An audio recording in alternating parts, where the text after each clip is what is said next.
Humingi ng katarungan ng pamilya ng kilalang atleta na si Lorraine Ramirez na naging biktima ng karasang dulot ng isang lulong sa droga. Si Lorraine ay isa sa mga manlalarong naghatid ng karangalan sa Pilipinas sa larangan ng longboard at skateboard competition.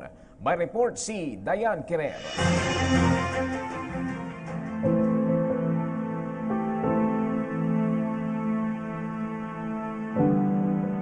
Tila lumilipad si Lorraine Ramirez sa video na ito habang nakasakay sa kanyang longboard. Isa itong tribute video na umabot na ng halos 500,000 views para sa yumaong 17 taong gulang na atleta na nasawi matapos itong masaksak noong April 2 sa isang resort sa Siquijor ng isang suspect na nasa impluwensya umano ng illegal na droga.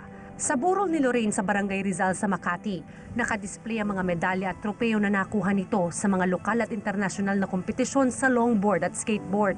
Ang ina ni Lorraine, ikinuwento ang huling pag-uusap nila ng kanyang unika iha. Sabi niya sa akin, Mama, wag mo kong isipin para manalo ako. Nangihinayang ito sa maagang pagkasawi ng anak. Hustisya ang hiling ni Mary Jean. Madami pa siyang pangarap sa buhay. Bata pa siya eh.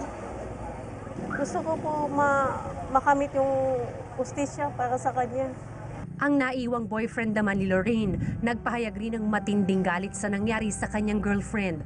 Kung pwede lang bitayin kung yung death penalty, kung maisusulong yung death penalty siya yung unang bitayin. Samantala, ang Violence Against Crime and Corruption o VACC, nagpahayag ng pagkondena sa krimeng nagawa kay Lorraine at sa isa pang biktima na si Nicky Piñero. Iminungkahi nito na dapat ay maisama ang krimeng ginawa sa mga biktima sa dapat hatulan ng parusang kamatayan. Dagdag pa ng VACC, ang Philippine National Police rin ay kailangang gawin ng mga nararapat na aksyon para maiwasan ang mga drug-related cases. Samantala, sa mga nais namang magpaabot ng tulong sa pamilya ni Lorraine, maaring magdeposito sa bank account na ito. Para sa PTV News, Dayan Querer.